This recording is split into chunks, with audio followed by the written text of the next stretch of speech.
Empire is coonery. I tell you, it's coonery. But what exactly is a coon?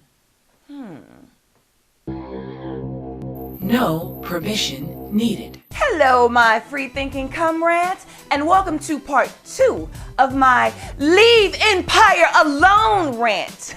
I'm your host, De'Ara Lewis. If you missed the last episode, you can find it in the link below.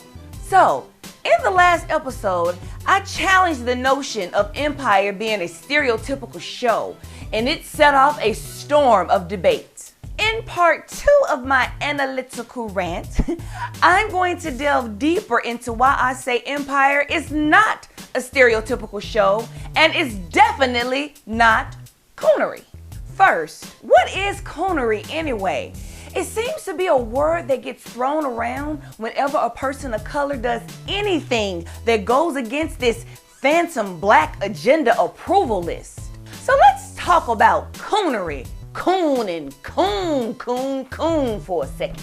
The word is often defined as a person of color who portrays stereotypical roles and promotes ignorance. But the word coon is actually short for the word barracoon and was a type of barrack that was used for the temporary confinement of enslaved people and criminals. The barracoon simplified a slave trader's job by keeping the enslaved alive while in captivity and giving them a little room to move around but not escape.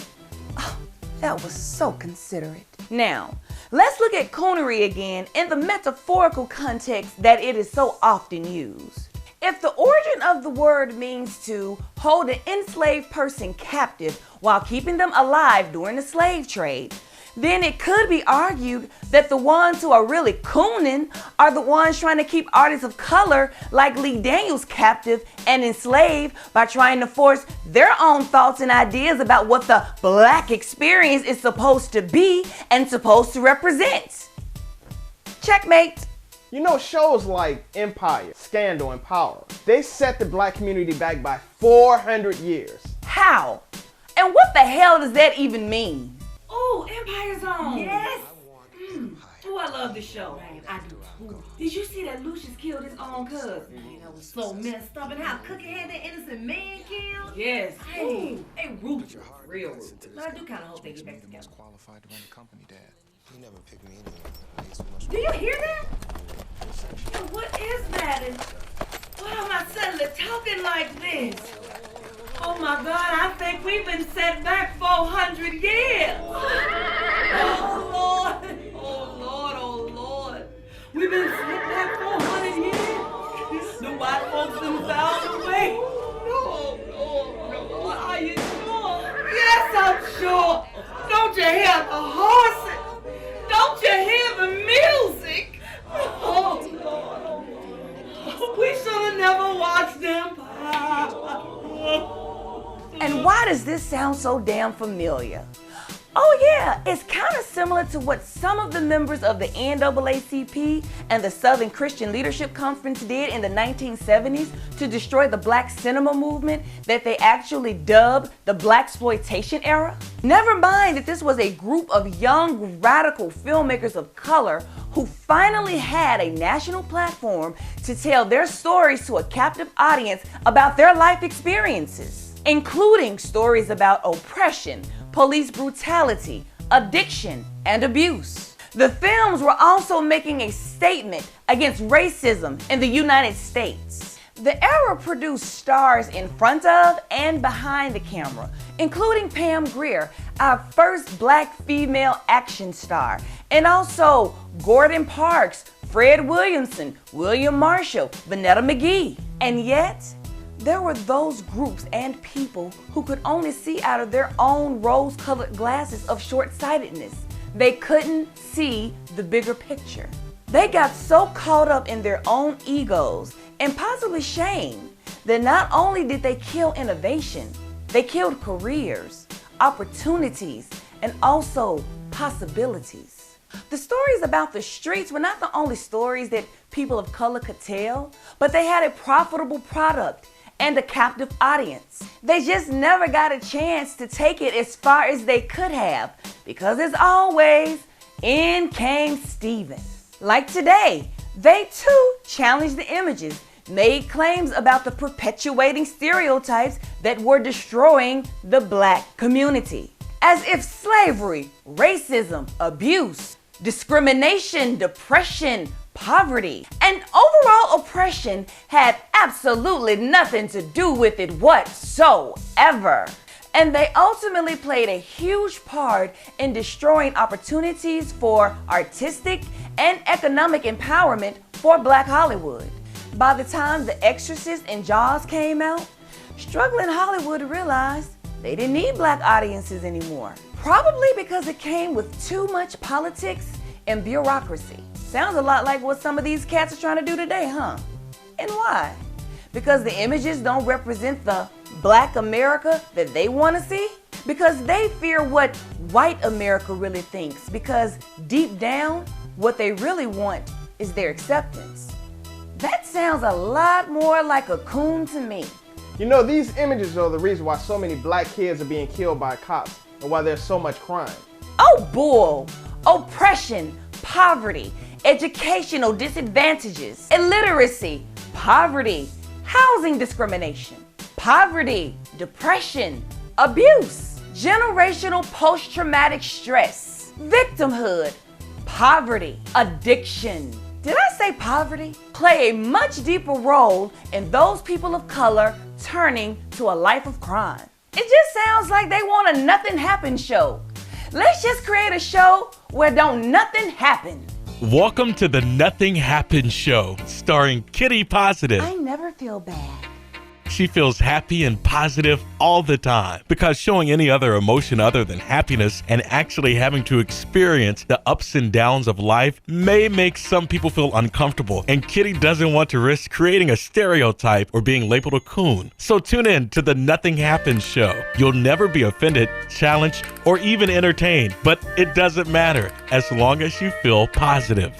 And let's talk about the golden years. The utopia of what we all need to get back to. The era that folks just can't stop talking about in comparison. The era of The Cosby Show. The Cosby Show was one of the most culturally shifting shows of our time and ran from 1984 to 1992. Its protege, A Different World, ran from 1987 to 1993.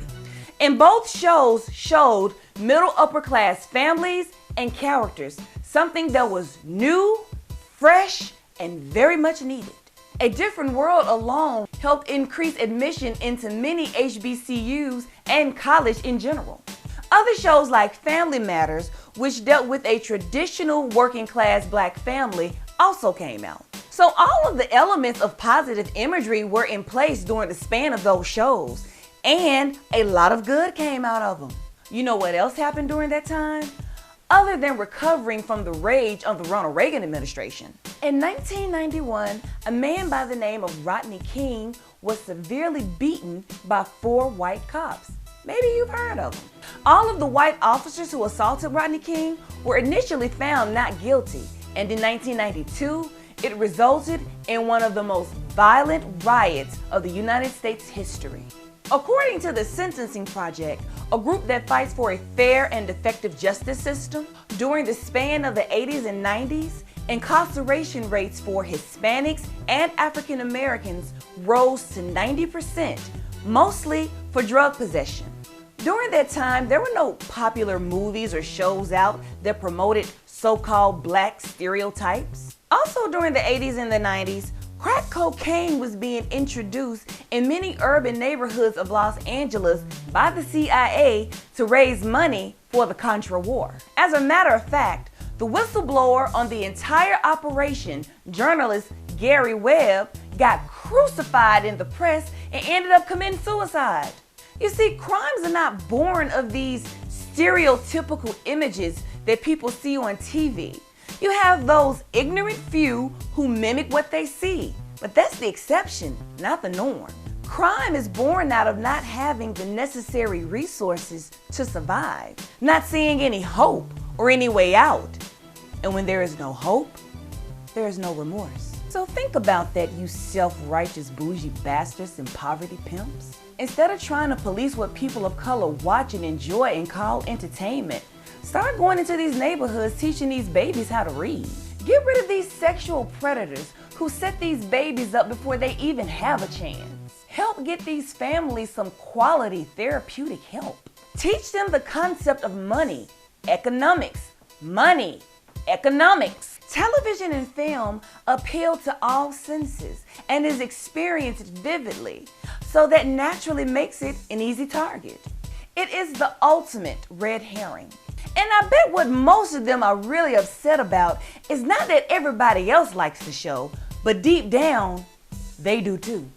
And if you don't, guess what? You don't have to watch it. You want the climate of the art to change?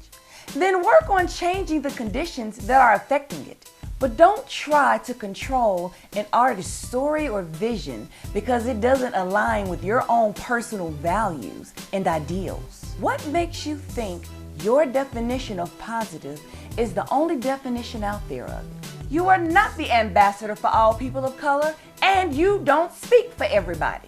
Quit trying to play Big Brother by imitating your oppressor, unless in fact, what you really want is to be your oppressor. And that's all I have to say about that. I didn't get a chance to get into the whole accusations of the gay agenda and all that, so that's going to be on a separate blog post that's coming up soon. So be sure to go to onechickarmy.com and sign up there so you don't miss that. I really don't have a topic question for this because it was just so much information, but I'm sure people are going to create their own, so feel free to post your thoughts below. If you're on my YouTube channel, you can post your thoughts on my YouTube section. If you're on onechickarmy.com, feel free to post it there. If you're on my Facebook page or Twitter, just feel free to post your thoughts because I read all my channels. And as always, remember to subscribe to my YouTube channel. That's how we keep in touch. You can also hit me up on Instagram, Facebook, and Twitter. And also, if you are on onechickarmy.com, as I said again, remember to also sign up there. And I want to quickly give a big shout out to Chris Malone. That was the voice that you heard on the Nothing Happens Kitty Positive show. He's a big time DJ in North Carolina. He's a program director, assistant program director, I think, on a really big radio show. So mad thank you, Chris Malone. We used to work together, and that's my boy. You'll always be my boy, and I really appreciate it. I also want to thank two of my rocks who have been with me from the beginning of this. That is my big sister, Danica Lewis, and my boyfriend, Terrence Wilson. And they're always with me every week getting this done. And it's kind of weird because my boyfriend is actually shooting this one tonight, and we have had some heated debates about this topic. So I drew a lot of my inspiration off of the arguments that we had. So baby, I want to say thank you for sticking with me because I know your blood was boiling at some of the things I was saying, but I know you love me anyway. And until next time, keep it real, but keep it fabulous. I am your host, De'Ara Lewis, and this is One Chick Army. Over and out.